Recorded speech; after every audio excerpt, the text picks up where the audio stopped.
So I guess I'll just start off with the first question I have for you, which I'm looking at the list here. So how did your early life experiences shape your aspirations and career choices?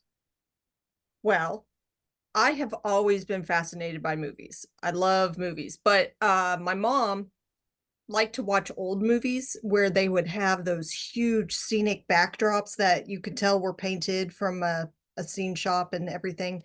And I loved the Jim Henson movies with like Dark Crystal and Labyrinth and things like that, which of course had a lot of scenic art, like a lot of complicated sets and things like that.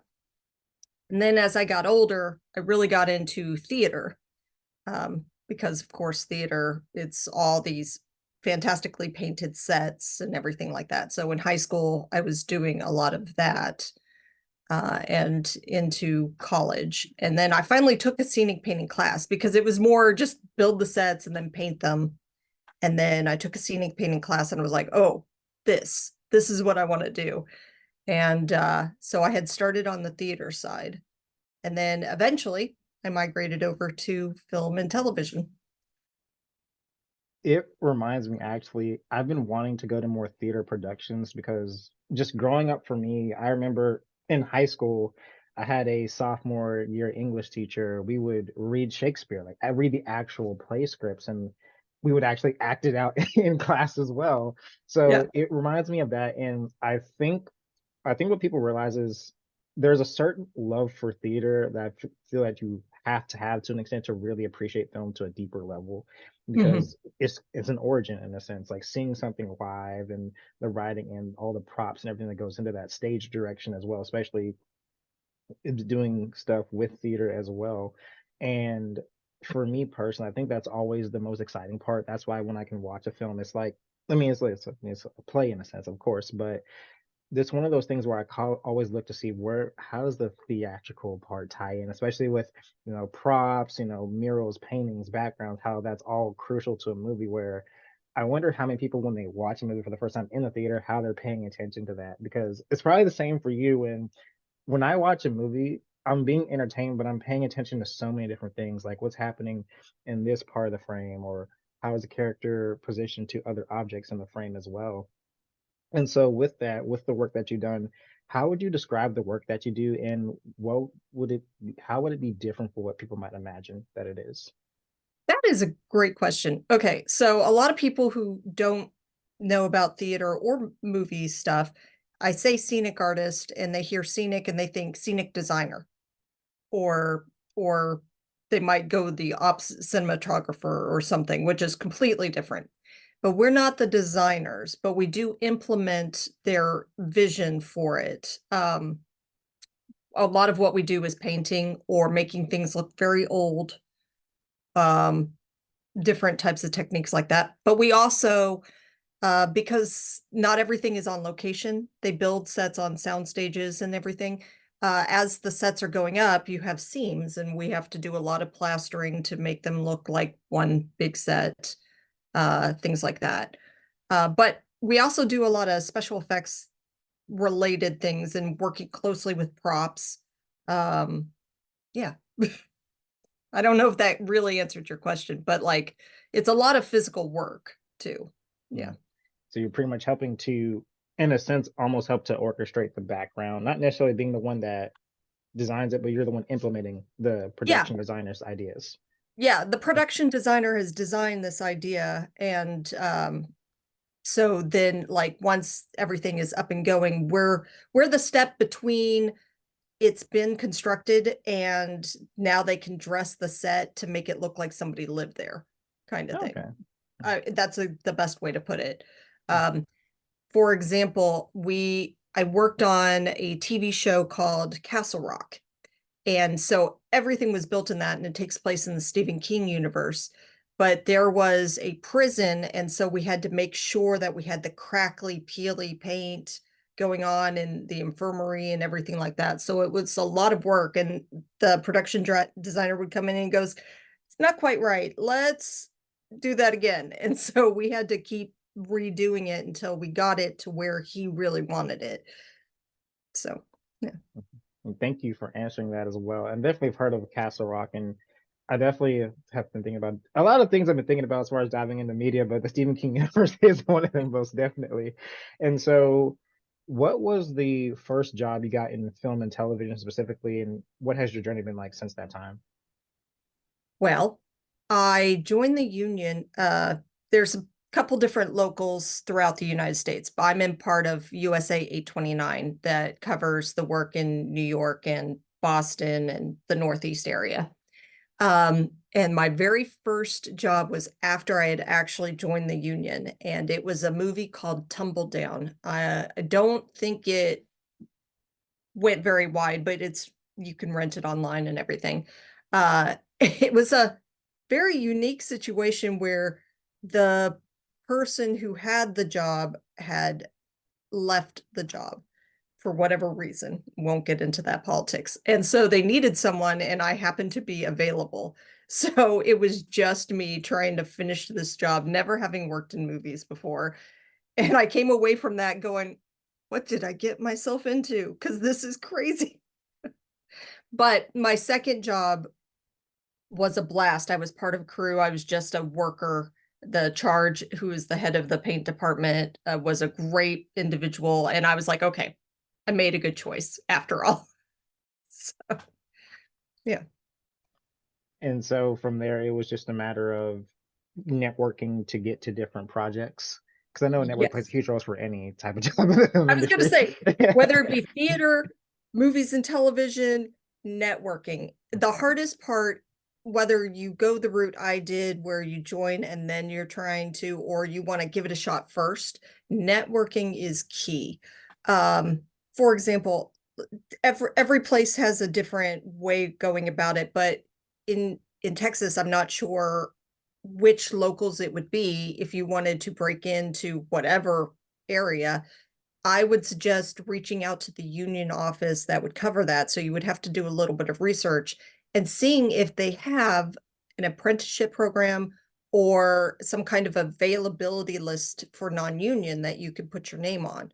And then once you're able to get on a job, talk to people, figure out who tends to run those jobs most, try to get their contact information so you, even though it's called a blind call or a blind text to introduce yourself, you gotta do it so that your name is in their head at least, and they already have your contact information. That way, when they need somebody, hopefully they'll remember you and it can go from there.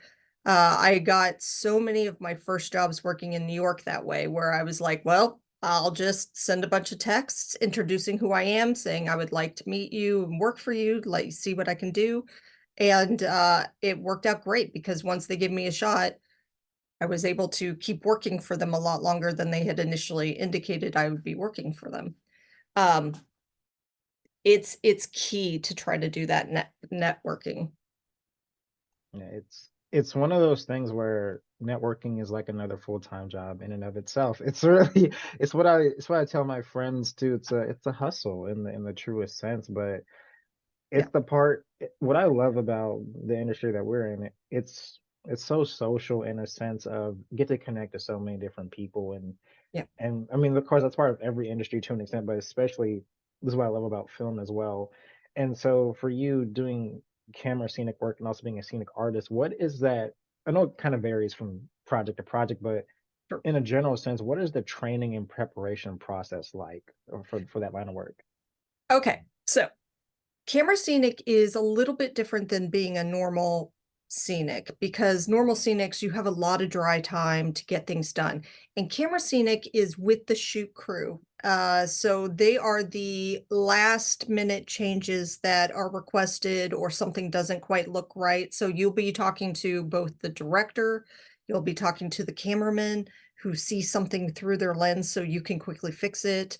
And you also are the last person that props will come to you with, hey, this broke. Can you fix this or make this disappear off of this prop? So many different things.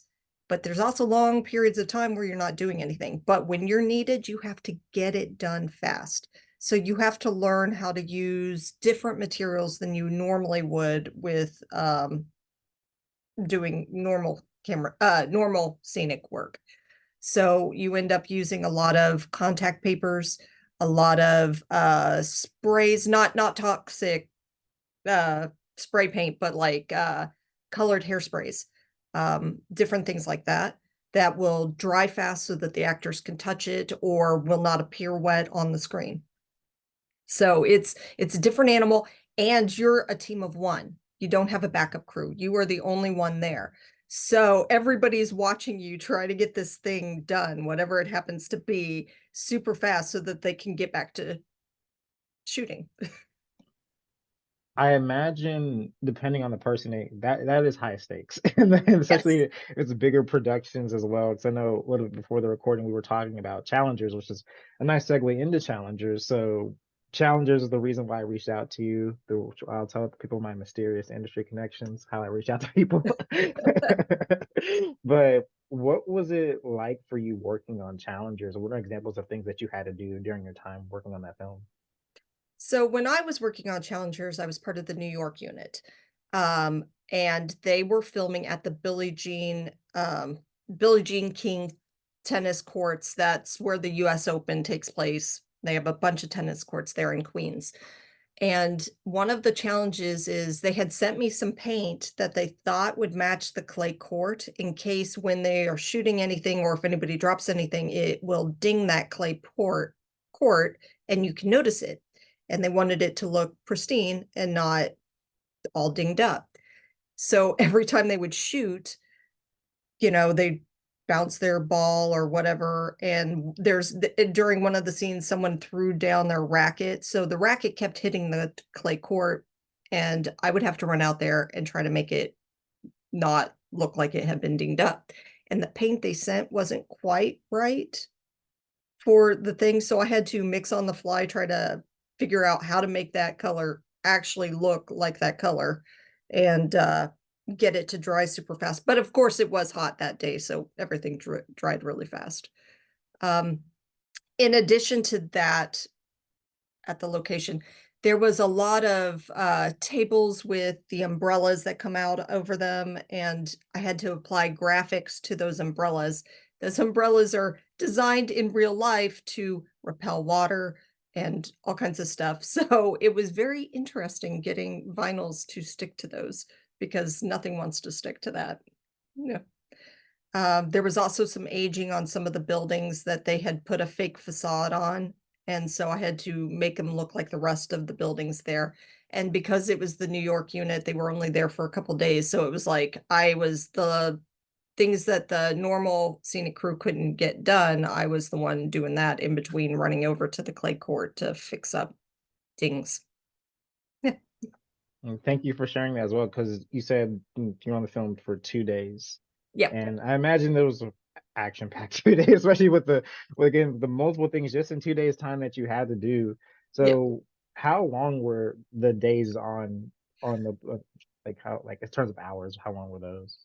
Uh I believe with Challengers, they were working with the daylight and it was summer. So I think they were around 12-hour days, mostly because they had to shoot during daytime hours. Some of the camera scenic jobs I've done, it has been 14-hour days, but most of them, especially since the pandemic, have tried to stay within 12-hour days.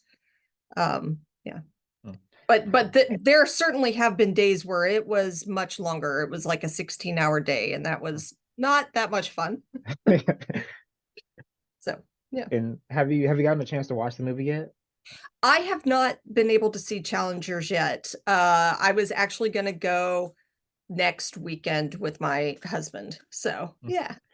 Nice. I hope both of you enjoy it. I mean, I definitely did. I saw it with, like I said, I saw it with a friend at the time of this recording a week ago, and definitely we were talking about it for a while. She really wanted to go see it. It was on my list, but it's like, yeah, I really want to see Challengers. Like, yeah, we'll go watch it. So I went to an AMC, a local AMC, to watch it, and definitely enjoyed the film. And it was just nice being in that type of atmosphere and having someone with you who enjoys films just as much as you do, just watching it and enjoying the film there. And so, moving forward in regards to film and television, what are some work related goals that you have for yourself? Uh, Making it coming back from the recent actors and writers strikes, the film industry has been slowly coming back. There's definitely not been as many projects, so trying to reach out, make newer connections with different people, networking to try to find the next job. Because I do prefer to keep myself busy. Maybe that's my ADHD, I don't know. But yeah, constantly just trying to keep working, pay bills. Exactly. As we all are trying to just kind of pay these bills. Yes. And it's an interesting thing for me. I I'm reminded in a sense where I'm the same with I like to stay busy. I like Mhm. to be doing something, just something with my day. I tell friends this too, for better or for worse, I will always be doing something, no matter what it is. Like even Yeah. if I'm like out of town, having some idle time, I gotta find a way to fill up the time somehow. That's just how I'm wired, I guess. So it's interesting that that reminds me in that sense. And so with all the experience that you've had working, what advice would you give to people who want to work in the same type of job roles that you have? Um, I've met all kinds of scenics that came into it from all different kinds of backgrounds. But if you decide you're interested in being a scenic artist, especially if you're in the New York region because it's so closely tied to theater, um, work on some of your art skills, not just being able to paint and plaster, but make sure you have take some classes on drawing. And fine art doesn't directly translate, but it also does. So take the time to learn that drawing because it is very integral. If you're on the West Coast, now I've never actually worked there, but their scenic artists are slightly different. They have people that just do wallpaper. They have people that just plaster. Uh, they have people that just do the painting or things like that. So there's a little bit more flexibility, but it's the networking and getting in. But if you're in the the Eastern region of the US and you're interested in this, go ahead and take just a few courses. They can even be at the community center. Just practice some of that painting, drawing, things like that. But also know that a lot of what the film industry is paint that wall this color and then throw a little age on it, which you can easily learn on the job. Uh, so it's not always doing murals or portraiture and stuff like that. Yeah. And do you have a favorite project that you've worked on? And this could include theater as well. Well, I mean, theater is fun, and I love doing the backdrops. But actually, recently, I don't think it's in the theaters anymore, and I don't think it had a very wide release. But I worked on something called Problemista, and it was written and directed by Julio Torres, who was also in it, but it also had Tilda Swinton in it. And I was the camera scenic for it, but it was a very prop heavy show because one of the storylines in it is the main character wants to be a toy designer, but they're very unique toys. And so the props department kept having to made several toys, but then I would have to go in and paint them. And then there was a lot of glitter involved. Normally I hate glitter, but it was just so much fun to work on that job. And it was so unique and different. So yeah. If you get a chance, you should definitely see Problemista. It actually, I've heard of it, and it's actually on my list now that you do mention Problemista. That is on the list, so I'm glad that you did mention that because I always love when I talk to people and they mention like, oh, this, like, yeah, that was on the list actually, Yeah, especially with other like shows I watch with friends or anything like that. And yeah. how long have you been doing scenic work, just in a general sense? In general, for the movie television industry, I would say 11 years because I got into the union in 2013. Um, with camera scenic work, it took a while before I actually started doing that. The very first camera scenic job I did was for Proud Mary with Taraji Henson. And it was, I didn't know what I was doing. It was definitely a learning experience. But since then, I've gotten much more comfortable with the way the camera scenic works, with the faster pace, but long periods of not doing anything. Um, yeah. But I love both aspects, but I also like being able to jump back and forth between the two types of scenic work. So yeah. And how long were you doing the theater productions in terms of doing work for that? Uh 4 or 5 years before that. So Okay. but I meant like I went through the college route. So of course, you work on that during college too. And yeah, those things. Okay then.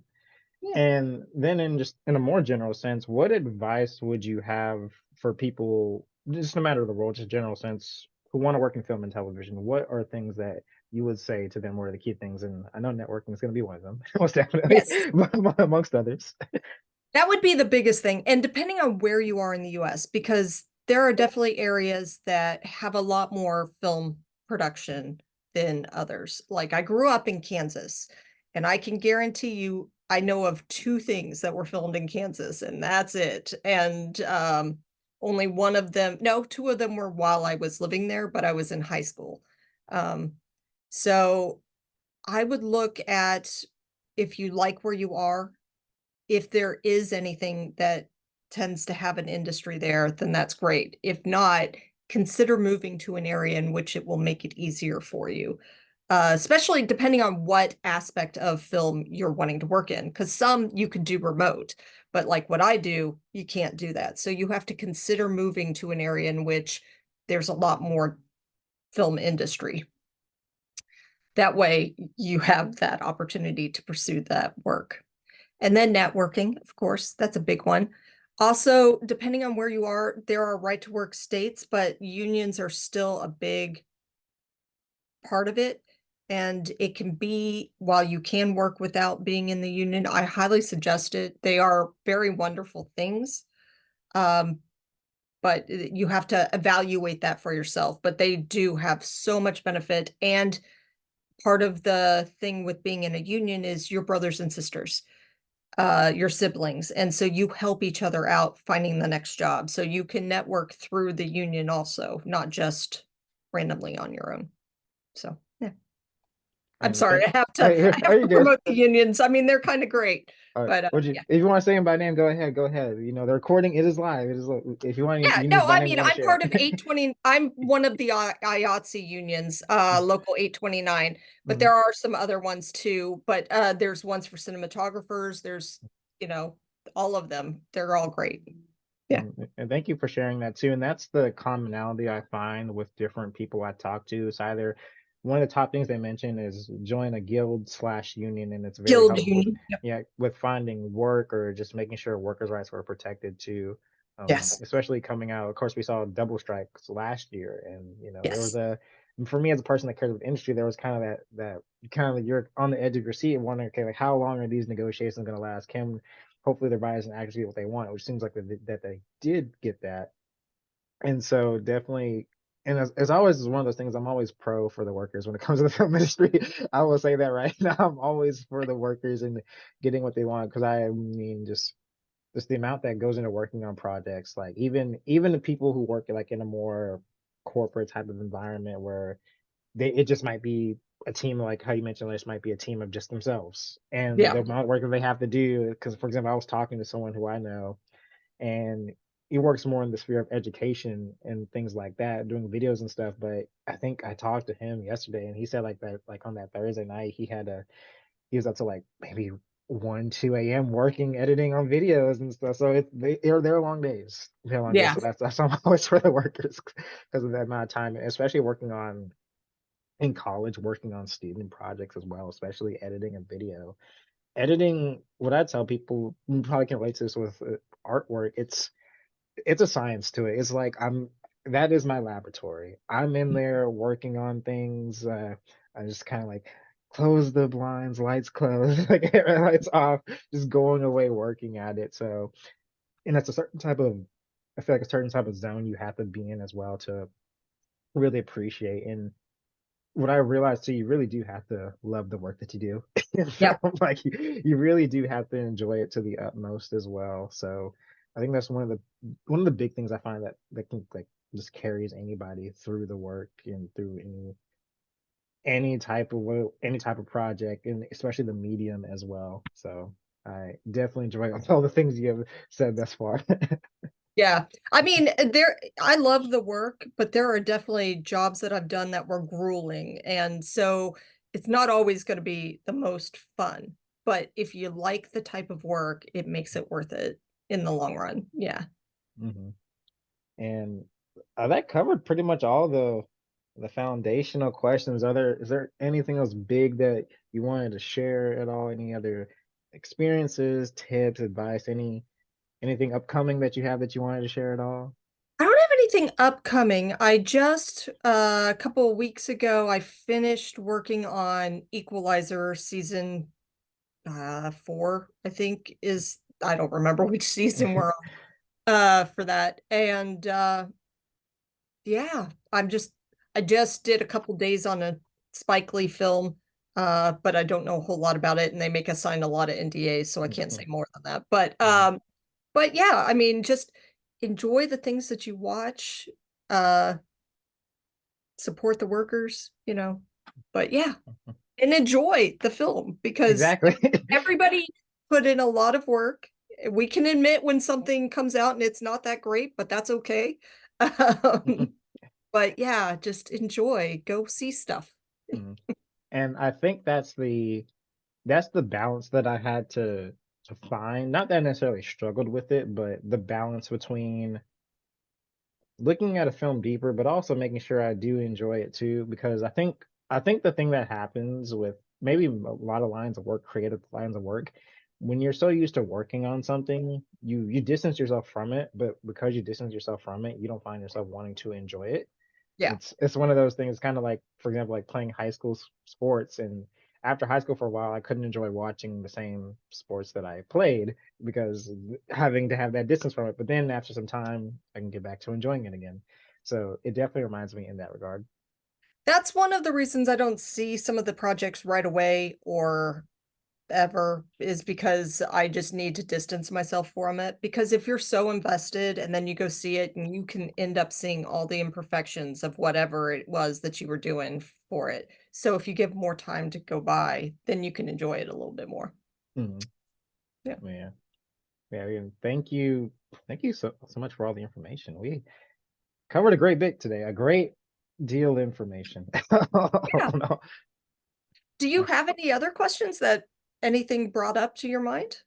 I'm trying to think and see, as far as foundationals, I mean, you pretty much covered what a camera scenic does in terms of they're more so on the day to day, like they're on set with them versus the scenic is more so they do work beforehand. So a scenic might paint a mural, but they don't have to be on set. Versus a camera scenic being like, hey, we need to make sure that wall that mural's on, make it look aged a little bit. A little bit more age on it. It's eh, still reading too bright. Or yeah, we adjusted this shot and now we can see that wall, and so we need to do some graffiti on it or, things like that. Yeah. so yeah, it's kind of course, there's more differences, but it's more so the camera scenic is more there on the production versus Yep. scenic is more of a, and it's more of a pre-production Yeah. I, production I type would task. say you could think of, I mean, you're still part of the art department being the camera scenic, but camera scenic is with the production. So they're on the production, like with the crew, Mhm, the camera crew. And scenics are definitely art department, go in before and then go in after they're done filming and restore to because there is a lot of locations work. And so when you get permission from people, they want their house to look the way it was beforehand. So then you go back in and you fix up because sometimes camera crews can be a little hard on houses, and sometimes we have painted them to be a different color, and then you have to restore it. So yeah, so they're the before and after cleanup. yeah. Yeah. And I'm trying to think, do I have anything? I think I covered. I know you worked on past lives, which I will see. That is Oh, on the list. The that is good. I past did lives. see that. That is so good, but it is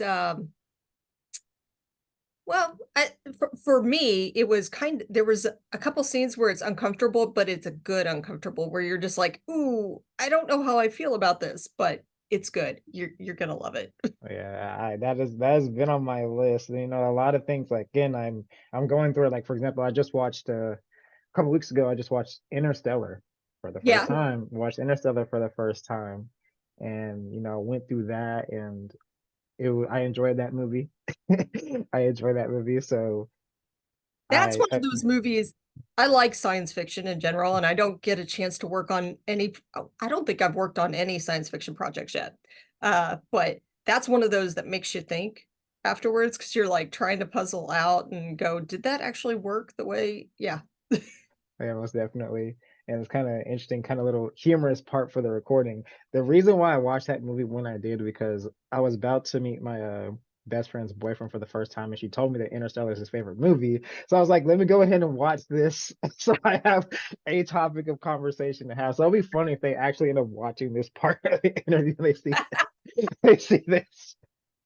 Hey, nothing wrong with that prep work. So you have Exactly. some common ground to talk about. Exactly. I always do some prep when I meet people with me in this interview case in point, case in point. So yeah, I always enjoy, you know, again, I always love talking about film no matter who it is. So, Yeah. yeah.